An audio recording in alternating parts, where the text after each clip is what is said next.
Selamat petang saudara-saudara semua yang dikasihi Tuhan. Bertemu kembali dalam pemulitan hari Kamis. Kita masih bicara tentang komunitas.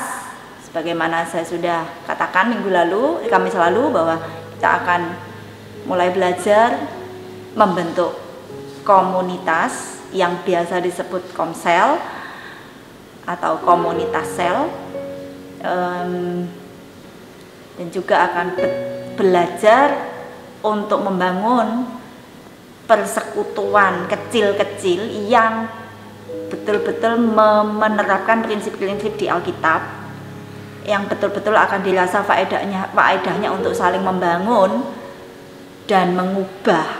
Ada efeknya, ada bedanya orang ikut komsel atau tidak. Itu kita akan bekerja, berusaha dan terus membenahi sehingga perubahannya, hasilnya ke diri sendiri, ke perubahan karakter, ya, karakter terus berubah dari pola manusia lama, menyesuaikan diri dengan diri di dalam Tuhan sebagai ciptaan baru, dan seterusnya. Itu akan diusahakan untuk terus terasa dan semakin nyata begitu. Kali ini judulnya adalah aman bagi kita, ancaman bagi dosa. Jadi ini salah satu faedah komsel yang sangat-sangat berkuasa, dan saudara tidak kepingin kehilangan ini. Jadi kita akan belajar ini sama-sama.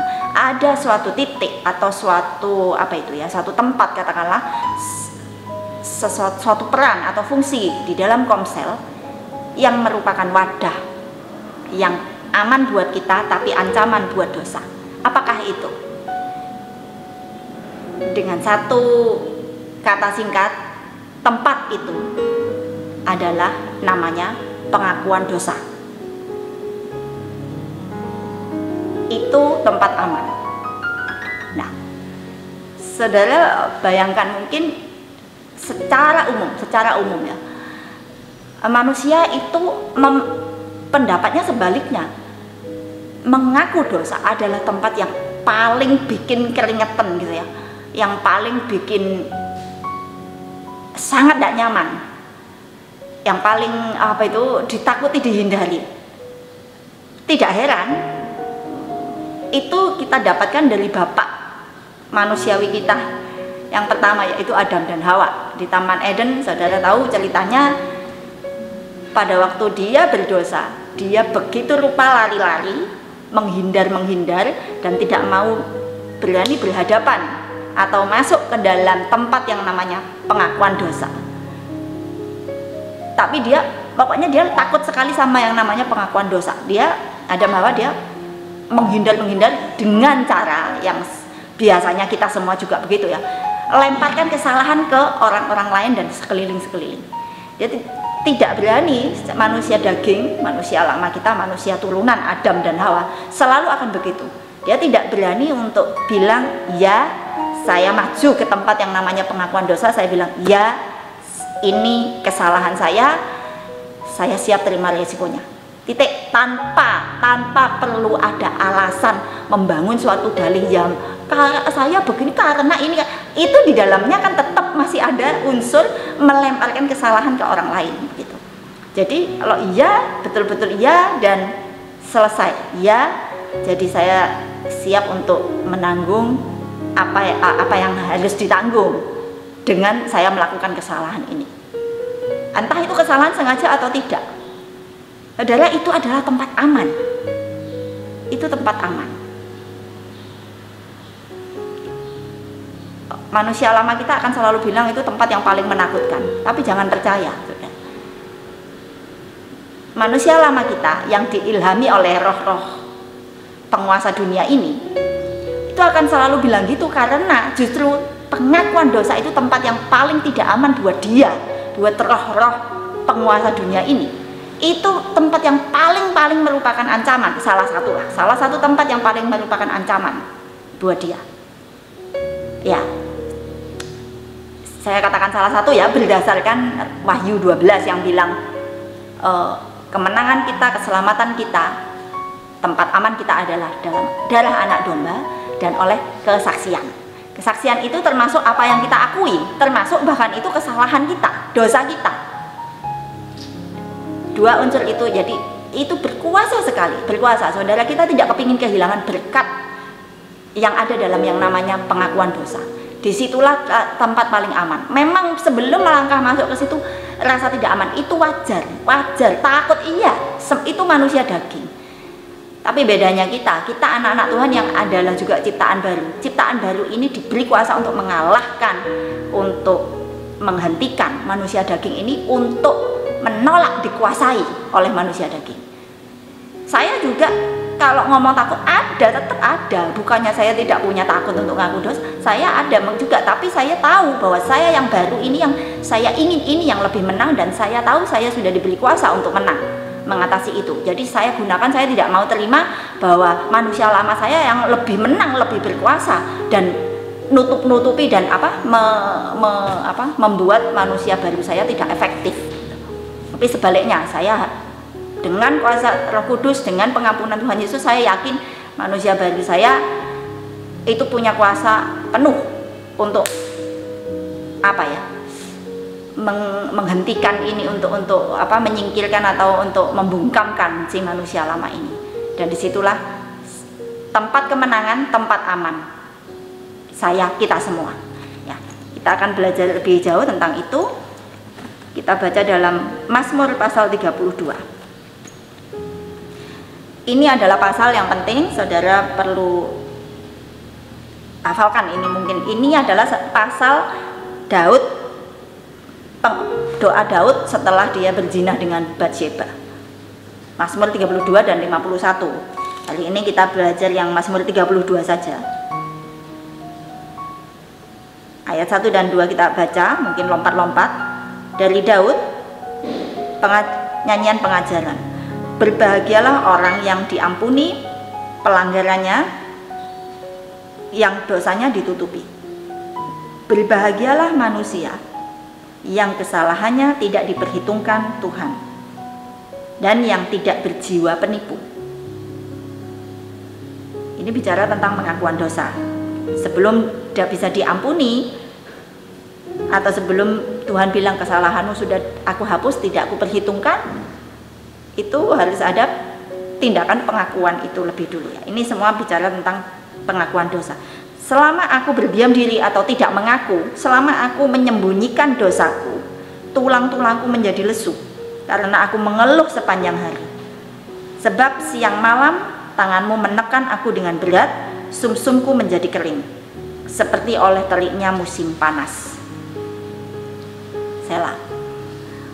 Ayat 1 sampai 3, ayat 1 sampai 4 adalah ayat waktu ada masa di mana dia takut untuk mengakui dosanya, di mana dia tidak mau membuka dosanya itu, dan dia menyembunyikannya. Dia diem aja, dia tidak terus terang ke Tuhan tentang itu adalah masa-masa yang itu. Kemudian ayat 5 lah titik baliknya. Dia bilang, dosaku kuberitahukan kepadamu, dan kesalahanku tidaklah kusembunyikan, tidak lagi kututup-tutupi, tetapi kuberitahukan semuanya terus terang kepadamu. Aku berkata, aku akan mengaku kepada Tuhan pelanggaran-pelanggaranku, dan engkau mengampuni kesalahan karena dosaku. Nah, terus saudara, ayat 7. Jadi lompat ke ayat 7. Engkaulah persembunyian bagiku, terhadap kesesakan engkau menjaga aku. Engkau mengelilingi aku sehingga aku luput dan bersorak. Nah, saudara, pengakuan dosa, saat dimana pengakuan itu terjadi, disitulah Tuhan akan membungkus dengan rasa aman, sehingga dia bilang engkau seperti tempat persembunyian. Saudara tahu bunker yang namanya, saya tidak tahu bahasa Indonesianya apa, Inggrisnya bunker itu biasanya digali di bawah tanah, dikasih dari beton yang kuat sekali, itu biasanya di zaman perang. Kalau perang bom-bom dan sebagainya, itu orang akan lari ke situ dan akan sepenuhnya merasa aman sampai itu berlalu. Itulah pengakuan dosa. Pengakuan dosa adalah tempat aman. Tempat aman, jangan takut untuk mengaku dosa. Jangan percaya tipuan dari inspirasi roh-roh dunia yang lemah dan ketakutan. Kalau kalau kita mengaku dosa, mereka si roh-roh ini dan manusia daging kita, manusia lama kita akan ngomong begitu terus. Siapapun itu begitu gitu. Cuma orang yang sudah lebih terlatih, dia lebih mudah untuk tidak menghiraukan itu, karena itu memang dusta yang tidak layak untuk diikuti. Kita tidak mau jadi orang yang ditipu dan didustai terus-menerus dan terus-menerus ada dalam perhambaan, dan karena ketakutan-ketakutan yang sebenarnya Yesus sudah bebaskan kita dari itu. Tidak mau. Kita mau tolak itu. Kita percaya firman Tuhan bilang ini tempat aman, percaya. Memang tidak nyaman pertamanya gitu. Tapi sesudah itu terjadi, rasakan sendiri nanti lama-lama kita akan semakin bisa terbudaya dan menyukai gitu. Menyukai bahwa ya, saya perlu segera supaya saya cepat mendapatkan kembali rasa aman, rasa lega, dan rasa kemerdekaan itu, dan pendamaian dengan Tuhan dan diri sendiri. Terutama itu juga kemudian tentu dengan sesama kepada siapa kita sudah bersalah. Kalau ada, atau kalau salahnya kepada diri sendiri saja ya, atau dengan Tuhan ya, berarti itu urusannya. Tempat aman. Bagus bahwa Daud, kita mengambil contoh Daud terus. Ya, Daud dia memutuskan untuk mengambil langkah yang berbeda dari bapak pertamanya, yaitu Adam. Adam lari-lari menghindar dan dia kemana-mana sampai pokoknya akibatnya sampai anak cucu tidak selesai sampai sekarang, dari generasi ke generasi. Saya tidak tahu apakah kalau Adam itu memutuskan untuk benar-benar mengakui jujur, apakah mungkin ceritanya akan berbeda dari ini? Saya tidak tahu. Tapi yang jelas mungkin tetap ada resiko atau akibat-akibat yang perlu ditanggung yang sudah kadung terjadi. Tapi mungkin tidak separah-parah ini, saya tidak tahu. Tapi yang jelas sekarang Tuhan sudah mengatakan itu adalah tempat aman, itu adalah tempat kesukaan Tuhan. Kalau kita ingin menyukakan Tuhan, latih budayakan ini. Biasakan diri mengaku iya saya salah dan siap menerima apapun itu resikonya, dan Tuhan sertai kita. Memang kadang-kadang resikonya tidak mudah, tapi di situ Tuhan berkenan dan Dia akan menopang kita dengan seluruh kekuatannya, kelembutannya untuk menghibur kita, menyertai kita, mendampingi kita selama kita harus menanggung resiko karena ada dosa-dosa yang kita perbuat itu. Jadi kita akan meniru Daud, kita tidak mau mengulang terus-menerus dalam hidup kita kesalahan Adam. Tersiksa seperti yang tadi Daud katakan, tulang-tulangku menjadi lemah lesu dan apa. Sekarang mungkin saudara kita yang sedang menutupi dosa tidak merasakan itu, tapi sebenarnya di dalam batin kita itulah yang terjadi. Kita itu sedang digerogoti oleh dosa itu. Dosa itu sedang makin berkuasa dan mengancam dan terus mengintimidasi kita, memperbudak kita. Awalnya kamu kalau ngaku, wis hancur dah kamu. Kalau kamu ngaku, itu nanti benci sama kamu akan tertolak, kamu tidak punya temannya, orang akan tahu kamu sebenarnya bagaimana, dan seterusnya. Saudara akan terus diintimidasi supaya tidak mau ngaku. Dan itu terus akan terjadi selama kita tidak mau ngaku, tidak mau melawan hal itu, melawan dan bilang tidak, kamu bohong, saya harus ngaku.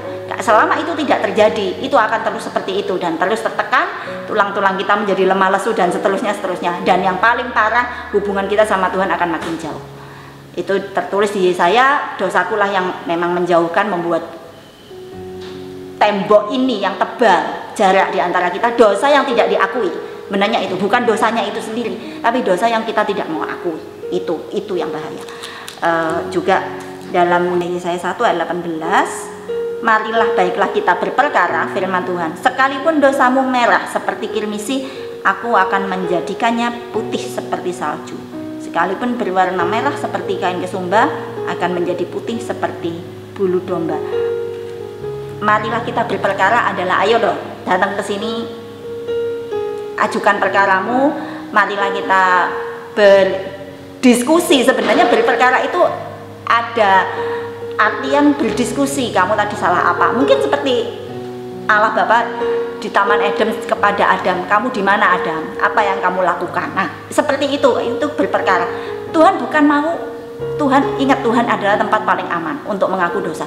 Dia menaruh kita di posisi itu justru untuk mengampuni kita, untuk melimpahi kita dengan rasa amannya, bukan untuk menghakimi, menghukum kita dan menekan-nekan kita dan mengancam-ancam kita atau menjelek-jelekkan kita. Itu yang kita sering salah ngerti tentang Tuhan. Tuhan kalau ingin mengundang kita untuk berperkara, itu supaya Dia bisa mengampuni kita, bukan supaya Dia bisa menghukum kita. Karena seseorang sudah dihukum menggantikan kita, saudara. Yesus itu sudah cukup, seluruh murka Allah sudah tertimpa atas Dia.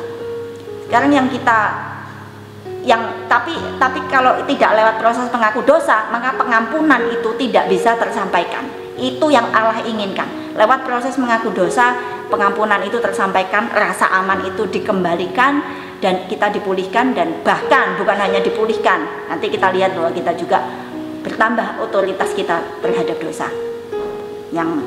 yang spesifik itu. Nah, saudara,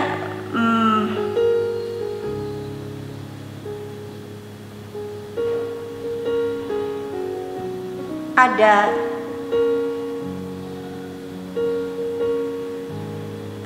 faedah.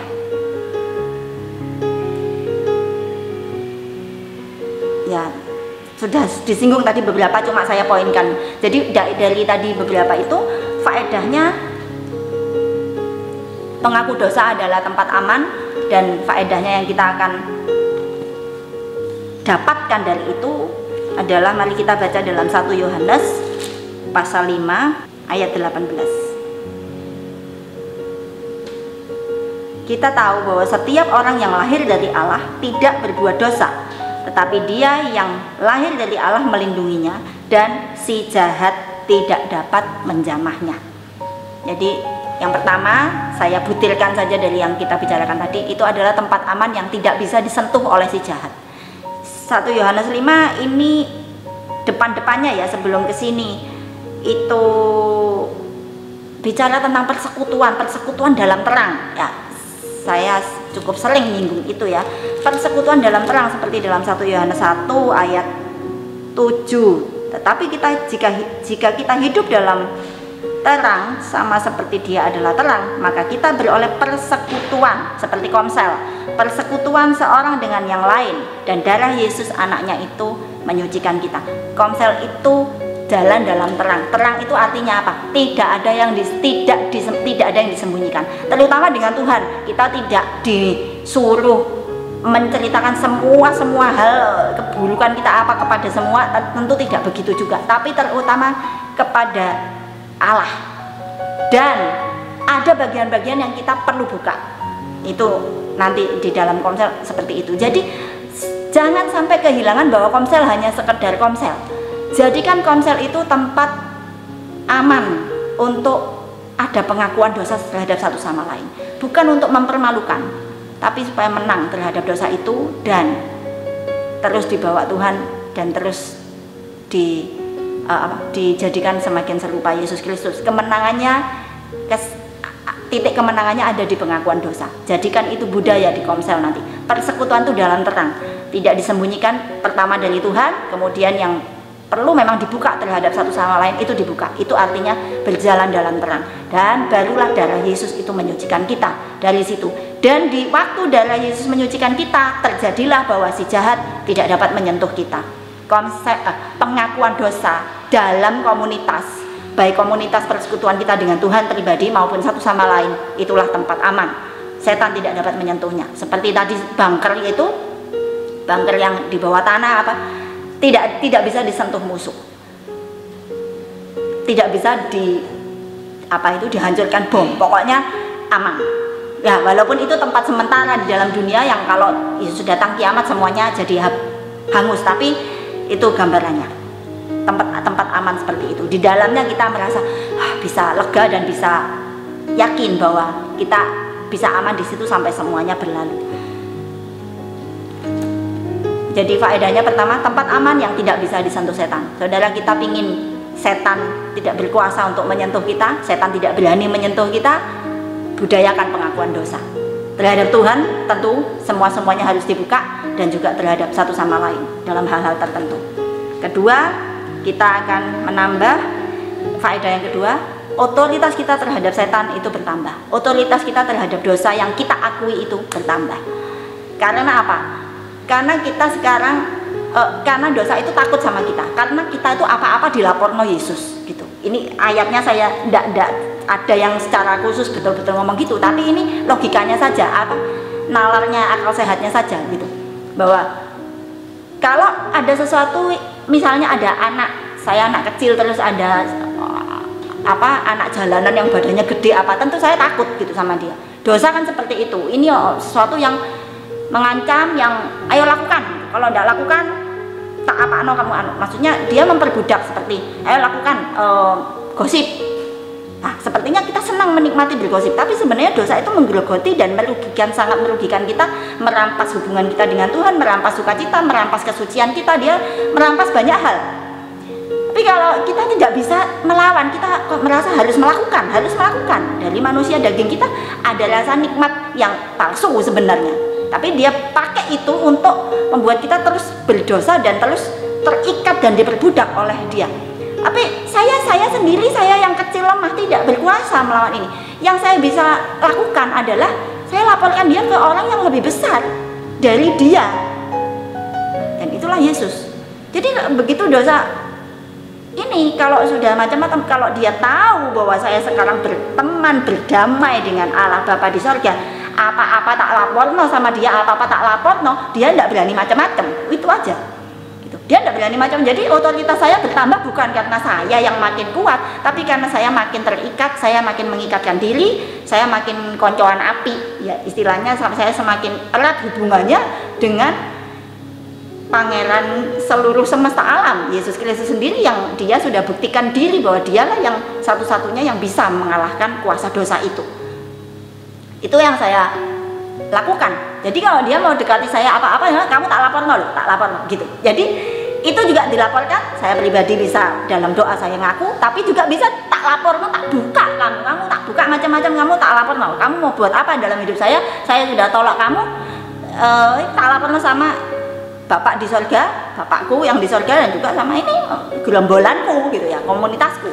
Lapor. Nah, dia jadi semakin takut, bukan karena saya yang tambah kuat, tambah pinter, tambah gagah, tambah ini, tapi karena saya punya backing itu gitu. Sama saya punya pendukung di belakang saya yang sangat dia takuti, yang dia tidak bisa apa-apa sama saya. Jadi saudara, alihkan. Kalau dosa datang, dosa-dosa lama saudara yang sering mengganggu, bohong, suka gosip, suka merendahkan orang, menghakimi, atau pornografi, mungkin dosa-dosa seksualitas, atau godaan obat-obat yang mungkin kecanduan obat,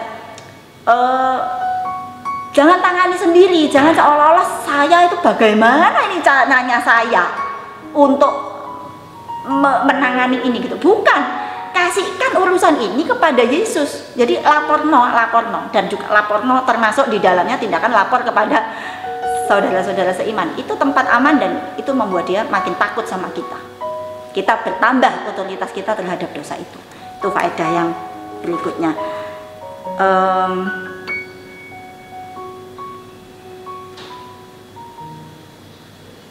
Tetapi ada satu tips ini di sini, satu saja yang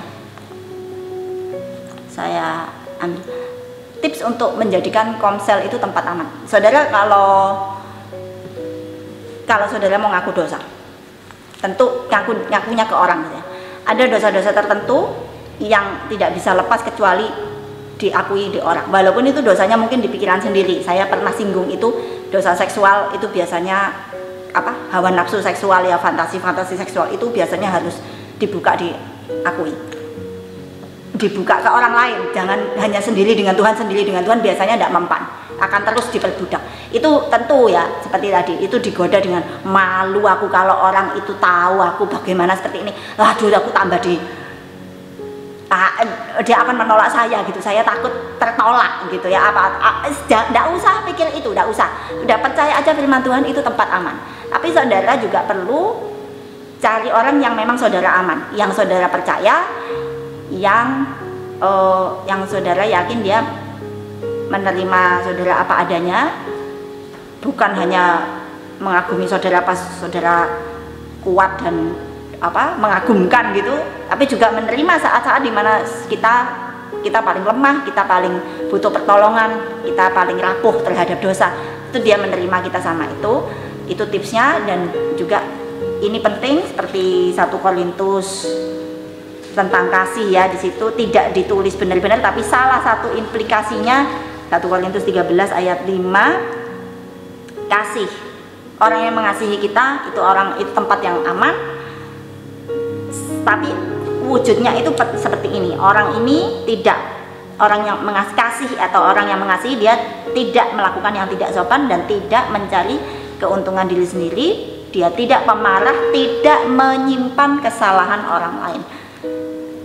Maksudnya begini, kita yakin bahwa dia tidak akan menggunakan kesalahan kita untuk menyerang kita balik, walaupun mungkin dia punya kesempatan untuk itu. Misalnya saya berteman baik dengan si A, saya percaya dia, lalu saya curhat sama dia, aduh saya lagi sedang tergoda dengan dosa tertentu ini, tolong doakan saya misalnya. Dan ini saya percaya bahwa dia, kalau ada sesuatu misalnya di antara kita ada perbedaan pendapat yang berpotensi untuk menjadi konflik atau perselisihan, saya percaya dia tidak akan menggunakan kelemahan saya itu untuk menyerang saya balik gitu. Apakah itu menuduhkan balik ke saya sendiri atau disebar-sebarkan ke orang lain gitu. Jadi Komsel kita bangun juga sama-sama bahwa Komsel adalah tempat yang aman untuk mengaku dosa, dan berhenti di situ, tidak disebar ke orang lain, karena kita mau belajar namanya menghormati kepercayaan orang dan juga menghormati kelemahan orang itu. Setiap orang punya kelemahan dan kita ingin itu dalam kelemahan kita dimaklumi, dimengerti gitu ya, dan didukung, malah bukan dietrek-etrek istilahnya, atau dipakai sedemikian untuk kemudian dibalikkan untuk menyerang, menjatuhkan, melemahkan kita. Itu hal-hal yang tips-tips praktis tentang bagaimana berkomsel dan bagaimana mencari orang dan bagaimana membangun komsel untuk menjadi tempat yang semakin aman untuk pengakuan dosa. Nah, saudara, saya pun ada dosa-dosa tertentu. Saya bukan tidak pernah misalnya pikiran-pikiran seksual, fantasi seksual. Saya bukan tidak pernah mengalami godaan itu, pernah, tapi saya membuka diri kepada orang, dan setelah itu puji Tuhan saya bisa mengatasi. Dan sekarang saya juga punya orang, kepada siapa saya bilang, pokoknya kalau dosa itu datang lagi, kamu tak bilangi. Sebelum terjadi itu pada saya, kamu akan tak bilangi supaya kamu bisa doakan saya, dan begitu. Saya ada orang seperti itu, tapi itu sudah lama dan sudah sangat lama tidak pernah teralami lagi oleh saya. Jadi jangan takut dengan dosa-dosa seperti itu, dan jangan takut untuk mengakuinya, karena saudara pada waktu saudara berani maju untuk mengakui hal itu, saudara sedang masuk nyemplung ke dalam suatu tempat yang paling aman. Di situ ada pengampunan Tuhan, penebusan Tuhan terjadi, kasih Tuhan terjadi, kepercayaan dari Tuhan akan semakin bertambah sama kita, dan percaya kita sama Tuhan, kasih kita sama Tuhan juga bertambah, dan juga terhadap satu sama lain kita lakukan hal yang sama. Dengan demikian komunitas kita menjadi semakin ilahi, semakin berefek, berdampak kepada perubahan-perubahan hidup kita. Kita semakin tahu rasanya, oh gini toh rasanya menang dari dosa, gini toh rasanya berubah dari waktu ke waktu semakin serupa dengan Yesus ya. Sekian untuk saat ini, dan ini ada satu video yang untuk menutup atau menyimpulkan semua yang kita bicarakan tadi. Silakan menikmati. Terima kasih. Tuhan berkati. Hi everyone, I hope you've been doing okay. I have a word for someone from the Lord today. It's a very, very deep word. It will not be a word for everyone. So if this word resonates in your spirit while you're listening to it, please take it before the Lord and ask the Holy Spirit to confirm for you and to lead you in all truth and understanding. And also then take the scriptures that the Lord gave with this word, which I will pop down below in the description for you. Meditate on it and just sit with Jesus and ask the Lord to just give you such wisdom and revelation, because I really do believe that He wants to highlight a few things for you. And and just ask Him to guide you in all truth. Daddy God, Lord, you're so amazing and so loving and kind and all powerful. My Lord, you are the God that goes into the depths, my Lord, of our beings. You search our hearts and know our thoughts. Lord, nothing is hidden from your sight, and yet you are so relentless in pursuit, Lord, to come after us. My God, we just thank you for your amazing love and mercy and grace, and Lord, that you carry in your body the scars, my Lord, of your love for us. We thank you for that, and we thank you also that nothing can separate us from that love. And my Lord, I also come in the name of Jesus and I pray over this word, Lord, and I ask that whoever this word is for, that you would bring this video to them, Lord, and that you prepare their hearts in advance to receive it. Lord, that none of these words that I speak fall to the ground, my Lord, but let it fall in good soil, that we held 100-fold return for you, my King. And I ask, my Lord, that it will do and accomplish what you entail for it. I pray your protection over this video. I pray protection over these words and over these ones who this word is for, Lord. We plead the blood of Jesus over it. And we ask your protection, my King. And we just bind and we break in the name of Jesus, my power of Jesus' blood. Any attack of the enemy over this word, my Lord. Any witchcraft, any warlocks, any curses, any hexes, any spells, Lord. Any assignments from the evil one. We bind and we break in the name of Jesus and my power of Jesus' blood. In Jesus' mighty name. Amen. Alright, so let's get into this word. So, the Lord said, Behold, I am standing at the door of your heart, knocking for you to let me in, but you do not. I knock and knock, but there is no answer at the door. You have forsaken me. You have left me standing outside, refusing to let me in. Why, my darling? Why? What are you so afraid and scared of? Are you afraid of what I might see and find if I was to enter? Have you not kept your house clean and in order? What is the shame you are carrying? What is this guilt and condemnation that is strangling you? What is this that you are trying to hide from me? Oh, my love, do you not see or understand that I already know everything there is to know about you? I see all, and I know all. Nothing is hidden from my sight or presence. I go places you know nothing of. I see things you cannot. How much more do you think that a man's heart lies open before me, to examine, to explore, to see what he hides? I see all, child, I see all. Where can you go where I cannot find you? Where can you hide where I do not see? Your very heart cries out to me. From the depths I hear it. Each and every cry comes up to me. Don't you know this? So then why do you hide from me? Why won't you open the door? Do you not realize it is only I, your King, who can heal you? If you let me in, you will find that I will actually help clean your house and put it in order. I am not a guest that you need to entertain and put your best foot forward. No, child, I am here to stay. I am here to live with you, abide with you, to make a home with you. I will not leave you nor forsake you if you show me what's behind the door. For I already know.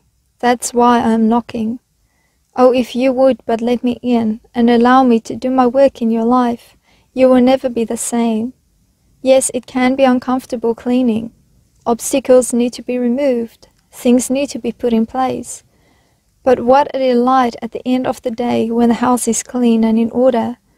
Is it not then refreshing, a restful abode?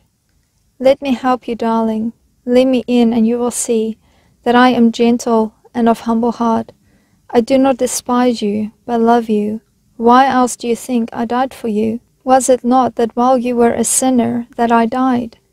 I did not die when you had it all together, love. For I knew you needed me to help you, so here I am. Will you let me in? Will you let me see? Will you allow me to heal the deep, dark, broken places you are hiding? Will you allow me to free you, to heal you? Love, hear my heart for you. You are dear and so very precious to me. Open your eyes and see. Look to the cross. Look to my body and my blood that was broken and shed for you.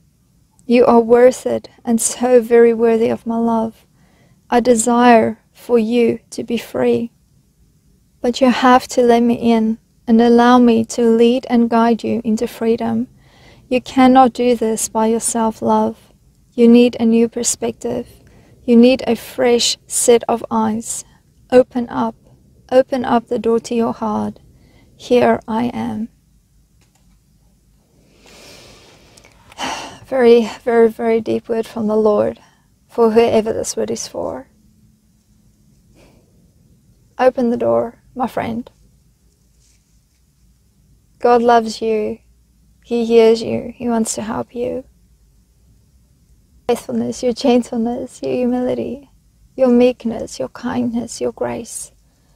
Daddy God, I ask in the name of Jesus that you would give them a fresh revelation and perspective of what you paid for them at the cross, what it means, the blood of Jesus, cleansing them, my Lord. Father, I come in the name of Jesus, I bind and I break, by the power of your blood, by the power of your name, the spirit of guilt, shame, and condemnation. And these chains, my Lord, that are holding whoever this word is for. My Lord, we break it and we command into outer darkness. And I ask that you would tear down these strongholds in their lives and show them truth. Show them how you see them. Show them how valuable they are to you. Show them how uniquely you formed them and what a delight it is for you to just be with them, Lord. My God, give them the courage to open their hearts to you, Lord, where the hearts have been broken, where the hearts have been beaten down so many times. I pray for healing. Daddy God, I pray that you would just heal the pain in their hearts, Lord, and bring them comfort. Bring them such comfort, Lord. Let them feel your closeness. Let them feel your embrace. Help them, my Lord, to follow in whatever you're calling them into. I thank you for that, my beautiful King. I thank you that you love them and that you created them for you. Thank you, my Lord. In Jesus' mighty name. Amen. All right, my friends, have a wonderful day. God bless you.